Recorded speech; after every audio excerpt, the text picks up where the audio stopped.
నా భార్య చేసిన పనికి ఈ డ్రెస్ వేసుకోవాల్సి వచ్చింది. అసలు ఏమైందంటే క్లైమేట్ చల్లగా ఉంది, వర్షం వచ్చేలాగా ఉంది, ఏదైనా తినేదానికి చెయ్యి అని అడిగా మా వైఫ్ ని. అయితే నీకు ఒక టాస్క్ ఇస్తాను, అది కంప్లీట్ చేస్తే నీకు ఫిష్ గ్రిల్ చేసిస్తా అనింది. ఏంటి అని అడిగితే ఈ డ్రెస్ చేతికిచ్చి వేసుకొని క్యాట్ వాక్ చేయమనింది మిద్ది మీద.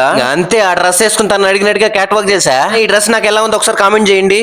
మరైతే స్టార్ట్ చేద్దాం రా. ఇంకా నేను కంప్లీట్ చేస్తున్న టాస్క్ మా భార్య స్టార్ట్ చేసింది. ఇంకొక టాస్క్ ఫిష్ గ్రిల్. ముందుగా ఫిష్ గ్రిల్ కి అయితే మసాలా కలిపింది. దానికి కావాల్సిన ఐటమ్స్ అయితే పేస్ట్, పసుపు, ఉప్పు, గరం మసాలా, కారం, ధనియాల పొడి, రోట్లో రుబ్బుకున్న జీలకర్ర తో పాటు కలపడానికి నూనె అన్ని కలిపి ముద్దగా చేసింది. ముద్దగా చేసిన మసాలా తీసుకొని వచ్చి ఒక్కొక్క చేపకు ఫుల్ గా పట్టించి ఫ్రిడ్జ్ లో పెట్టింది 1 అవర్. అంతే, చేపలు బయటకు తీసుకుని వచ్చి గ్రిల్ మీద వేసి ఫుల్ గా కాల్చింది నూనె తగిలిచ్చి. ఎన్నోసార్లు ఫిష్ ఫ్రై తిన్నా గానీ ఇలాంటి గ్రిల్ ఎప్పుడు తినలేదు. చేపకు నూనె పూసి కాలుస్తా ఉంటే నా స్వామిరంగా వాసన అయితే మామూలుగా లేదు. ఈ కాడే కూర్చొని కాలుస్తూ ఉండగానే 3 చేపలు లేపేశా.